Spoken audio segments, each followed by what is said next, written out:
Hello, podcast listeners, and thank you for tuning in to Extracting Wisdom. I think I have a really interesting episode for you today, but before we get into that, I want to take a few minutes to talk to you about the Voices of Dentistry podcast summit that will be taking place on January 24th and 25th in Scottsdale, Arizona at the Hilton Resort and Villas. Guys, this is a meeting I've been dying to go to ever since it started. I remember listening to podcasters talking about this event back in undergrad and how upset I was that I couldn't make it. But now I finally get to go to the 4th annual Voices of Dentistry as a podcaster. So why should you be coming to this event? This year's speaker lineup is going to be absolutely incredible. All of your favorite podcasters will be here too, and that is the biggest part of this event. You will have the chance to network and meet your favorite podcasters and hopefully be on a couple podcasts yourself. And who doesn't want to be in sunny Scottsdale during January? It is going to be an absolute blast. Now, the majority of you who are listening are dental students, and I want to make a point to tell you that there is a student discount. Dentists are going to pay about $1,000 for this event, but students will pay $325. That is almost a 70% discount. Now, $325 may seem like a lot, but what you are going to get out of this event is far more than what you will pay to get here. Hurry and sign up for Voices of Dentistry 2020 at www.voicesofdentistry.com because the block of hotel rooms will go fast. I can't wait to see all of you there. And now, without further ado, enjoy the show. You are now listening to Extracting Wisdom. Here to help you prevent the decay of your future is your host, Brandon Evert. Hey everybody, and thank you for listening to another episode of Extracting Wisdom, the podcast designed to help you prevent the decay of your future. My name is Brandon Evert, and today's episode is all about that endo. I don't know about you, but at my school, there was a lot of stress amongst my class surrounding the start of our preclinical endodontics course. And it did seem daunting at first because I'm sure you have felt this way too in some class or at some time, but this was a course where it felt like the best way to learn it was to just get thrown off the deep end and dive right into it without fully knowing what you were doing, and you would just kind of learn along the way as you perform the procedures. So trust me when I say I've definitely had to learn the hard way a couple times in this course, but that's how you get the most out of school, really, is through your failures. So for this episode, I want to take you through each of the major 3 steps of a root canal treatment and discuss what to do and what not to do. And of course, I'm no expert yet when it comes to endo, but I do want to share some of the things that I have learned to hopefully make your life a little easier in endo. So obviously, and if you're a dental student, you probably already know this, but this is mainly for pre-dental students who are listening along. The 3 major parts of a root canal, first is access, okay? And that is drilling into the occlusal surface, typically, of either a molar or kind of on the lingual portion of an anterior tooth to access the pulp chamber. That way you have access to not only the pulp chamber, but then you can remove the pulp tissue and gain access to the roots or the root canals.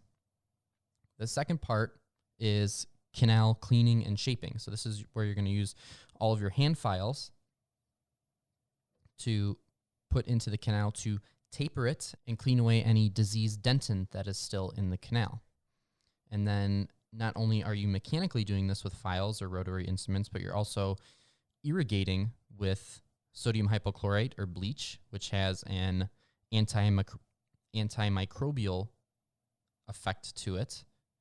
And then you are also irrigating with EDTA, which is a chelating agent, which helps dissolve away any inorganic tissue or like any diseased dentin. So that's the basics of canal shaping and canal cleaning. And then finally is obturation, which is where you're putting the gutta percha or the filler into the canal to seal it off. So those are the big 3 parts of a root canal. Okay, so now I want to talk about each part individually and just talk about how to do it and some tips and tricks that I've learned along the way. So part 1 is access. So the first thing that you have to really kind of memorize is the outline forms of each access, okay? So for a mandibular molar, this is going to be a rectangle-like shape. And this will help when you start seeing it in class, or if you go and watch some videos, you'll be able to better visualize this. But then for premolars, you're usually going to see kind of more of an ovoid or elliptical access. Anteriors, you're going to see kind of a triangular shape, as well as a triangular shape on maxillary molars. So that's pretty much, just in a nutshell, what the outline forms are for all the teeth. Okay, but basically it's just the shape that you're going to make within the tooth to best access the pulp chamber and the root canals. Now, the biggest thing to keep in mind is that you never want to get rid of any sound tooth structure or tooth structure that is not diseased, and it's perfectly fine. So you may be taught to access by making your outline form into dentin and then extending that down into the pulp chamber. Now, I've tried this, and I do not particularly like this method because every pulp chamber is different, every tooth is different, and especially if you don't have a cone beam and you're relying on 2D radiographs, there's always going to be a surprise that you're going to find or some anatomical variation that you might run into that doesn't come up on the x-rays. So instead of making your outline first, what I recommend is to go to your desired depth first, and then you can slowly widen your access until you have the correct outline form, and that you ensure that you haven't taken away too much tooth structure. So typically, I will kind of envision the basic outline form at where it needs to be, and then I will place my burr right in the middle of that outline form. So pretty much right in the middle of the pulp chamber. That way I'm going right down into it, and there's no guessing or no hesitation really of extending past an orifice or something like that. So I'll start with a number 2 round burr, typically, and I will access as deep as I can go. Now, one thing to make sure while you're accessing is that you drill down maybe 1 millimeter or 1.5 millimeters, and then take a look. Then drill down a little bit more, take a look. Because when you start accessing teeth and endo, you'll typically feel this drop, which is when you hit the soft tissue of the pulp chamber. And that lets you know that you are in the pulp chamber and you're close to the roots, and you can start widening your access. But relying on that dropping feeling is not always accurate, because you could have calcifications or again, some other anatomic variation. So don't rely on that. So make sure you check as you go, so you don't make any like super forceful movements as you enter the tooth, and you don't want to perf. So slowly go along, and once you reach the pulp chamber and you are able to put your explorer in there and start scooping out some pulp tissue, then you know you're in the pulp chamber. So do this slowly and take your time. And that's the thing with endo. If you do things slowly and take your time, it'll save you a lot of time actually on the back end, because everything is going to be nicely accessed, nicely tapered, and then you're going to be able to obturate this thing super easily and obviously shape them super easily if your access is good. Okay. And obviously one more thing, it's gonna save you so much stress and so much frustration if you do things right and take your time, instead of trying to rush through it, perf the tooth, and then you have to go find another tooth. And obviously, extracted teeth you only have a certain amount of. Okay, so that's pretty much the first thing I want to say on accesses is take your time, go in the middle of the outline form, and then gradually extend it until you find the orifices to the canals. The other thing is to pay close attention to the angulation between the crown of the tooth and the root of the tooth. And this is kind of something I had to get past mentally, because you are so used to cavity preparations at this point that typically you want to prep your cavity preparations along the crown axis, right? But the crown axis isn't always the long axis of the tooth when you look at the tooth and you are incorporating both the crown and the root. So this is something you want to check radiographically, and usually before you mount your tooth, your extracted tooth, into whatever dentec or type of dent that you're using. And why this is so important is this really comes into play for maxillary premolars because the root is tilted distally towards the posterior of the mouth. So if you were to go and access your tooth based on the orientation of the crown, then your access is going to be way off, and you might actually perf to the mesial. Because remember, if you recall your dental anatomy, you have, especially in that first premolar, you have that canine fossa, and it's very easy to perf through the canine fossa when you don't take into account this angulation.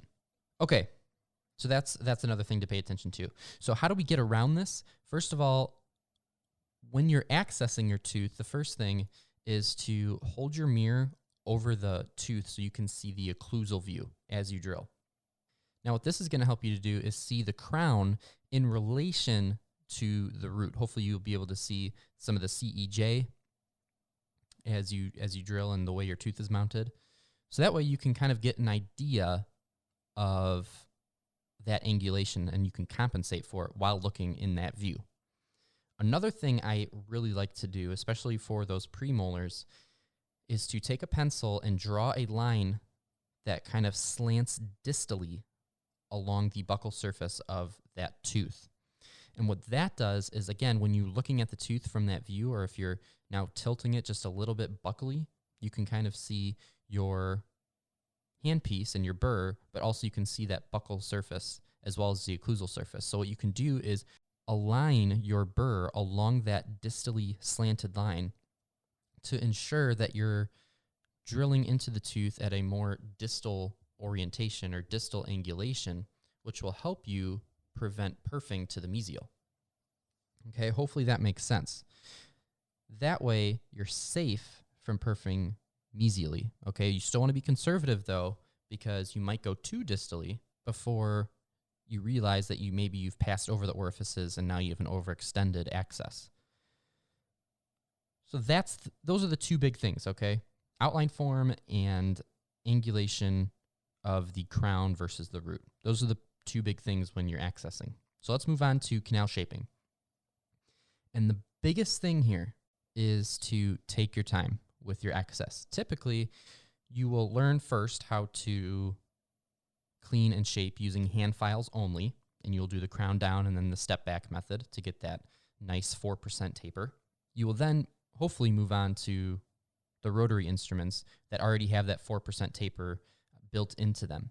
Now, there is a tendency, if your rotary file is not going down to the canal to its proper working length, then the tendency is to push apically or push down to get that drill down to working length. And I will tell you that this will never work out well. I mean, you might get lucky every now and then, but this is not going to work well because this is going to wear your files out, and then they are more prone to fracture and breakage. And that's the last thing you want to do is when you're in an exam and your file isn't going down all the way, and then you press and then you break it, and then you're going to have really big issues there. So I guess the first thing is make sure you're switching out your files regularly throughout the course because you don't want to risk breaking any files. But the second thing is just to really take your time. If your drill stops, okay, I would pull your rotary file out, switch to hand files, and get a thin file down there to working length, and then slowly start working your way up to gradually enlarge whatever point that the rotary file is stopping at. So then you can go back and get to working length with your rotary file. This just helps you avoid breaking files and avoid apically pushing down with those rotary files. Now, a good way to prevent you pushing down is to, as you near the orifice with your rotary file, start spinning it, okay? Because when you start spinning it and then you get to canal, it'll almost kind of like the file will get sucked down into the canal, and you just kind of follow that motion with your hand and follow it as far down as it will go. This really works, and it will prevent you from pushing and prevent you from breaking files. Okay, and I'm beating a dead horse at this point, but it is really important. Just take your time. Don't force your files, okay? And if you do get stuck switch to hand files, go to smaller files, and gradually work your way up. Make sure every time you go up, every time you switch a file, you want to make sure that you are irrigating in between. You want to get rid of that debris that is accumulated from the last file. Because if you don't, again, that can wear your file out and then make it more prone to fracture or breakage, and then you have a real problem on your hands. So make sure after every file you irrigate. And sometimes you might get lazy in the clinic or lazy during an exam and you just want to keep rotating through your files, but pretty soon you have all of this debris at the bottom of the canal that's wearing away your files, as well as getting stuck in between the flutes of the files, which then decrease their efficiency and actually increase their susceptibility to breaking. Now, the second thing, as far as canal shaping, and this can apply to your access to some degree as well, is to take x-rays as you go.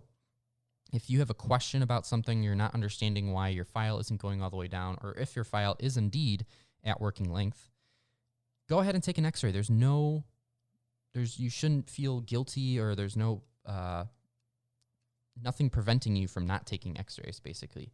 So if you want to check your access and make sure that you're not perfing, or if you're close to the canal, or you need to access a little bit deeper, or you need to check the tapering of your canals, take an x-ray.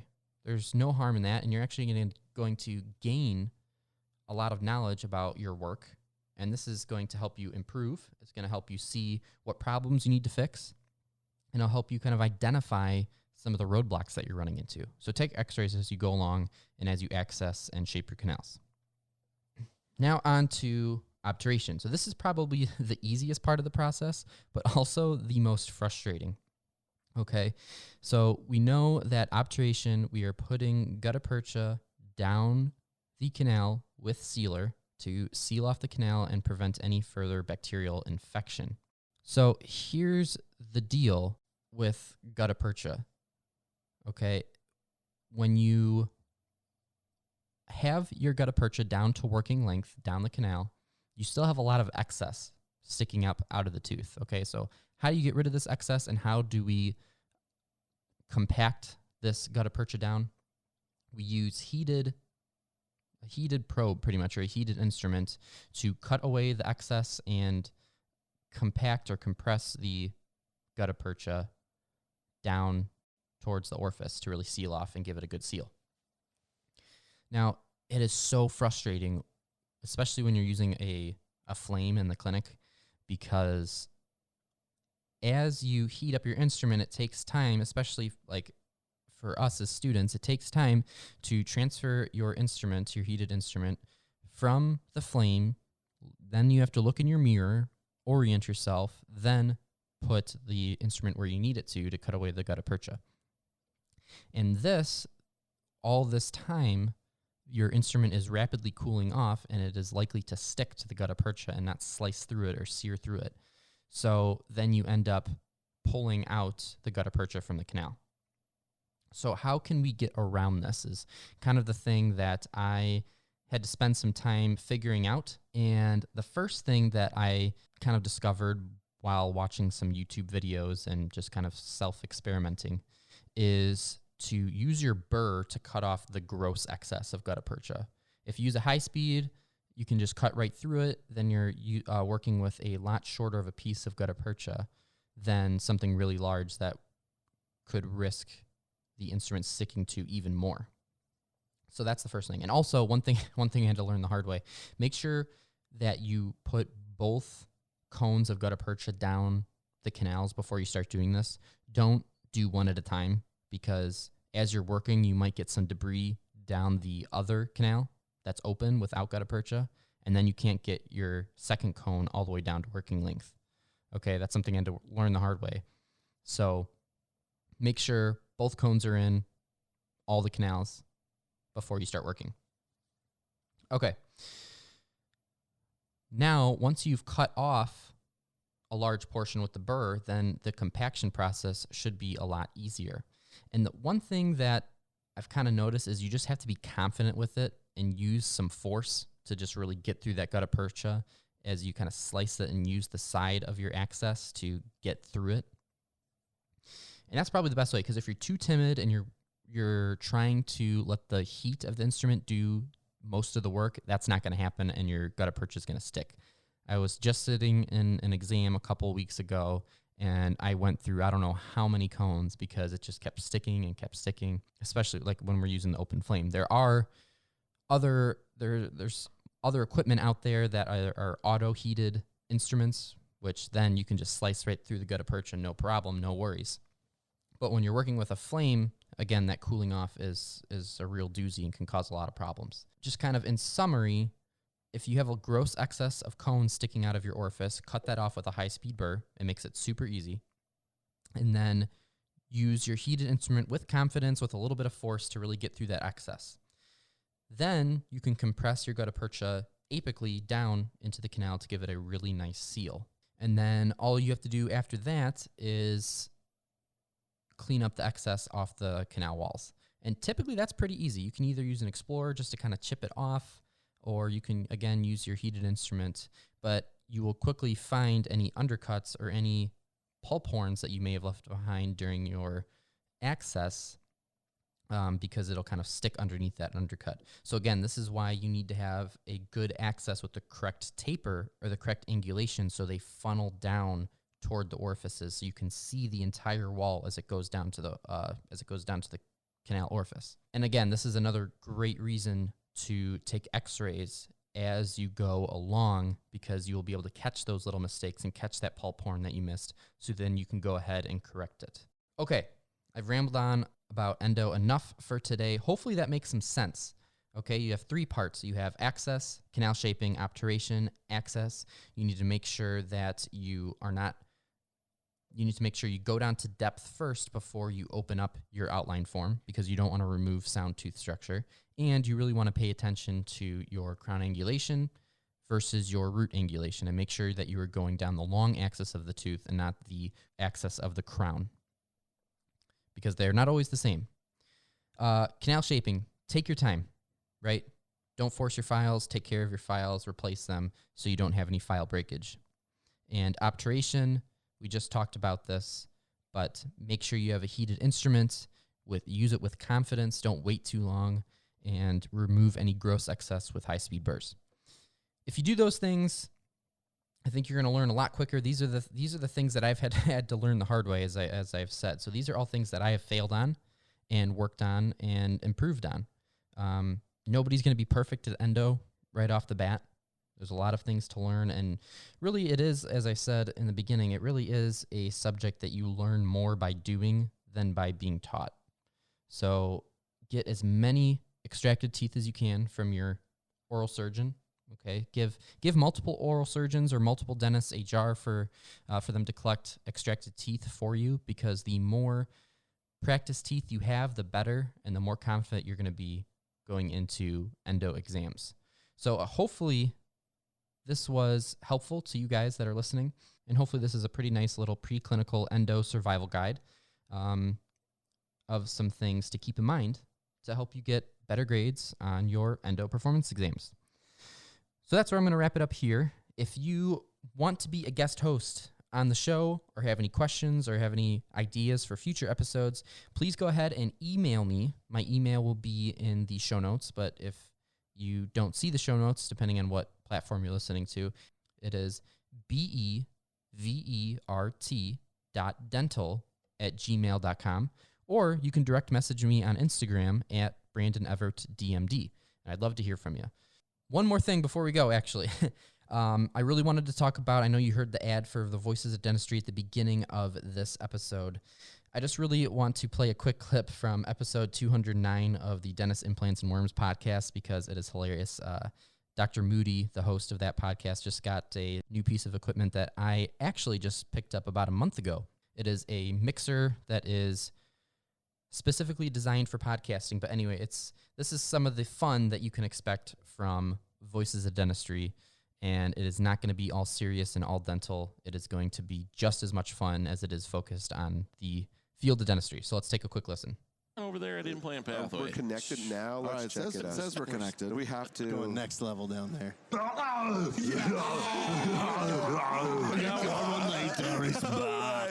Now we're gonna go a whole hour. I am back. All right. All right. Come on. Come on. It's like an encore now. Yes. Scusi. This is outstanding. I already have the app. This is. You downloaded it? Downloaded it. Oh, We're integrated. It's going into studio. It's on. It is on like Donkey Kong. There we go. Yeah. Access denied. Oh gosh.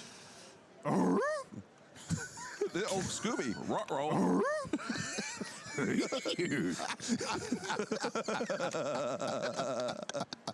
Oh my god.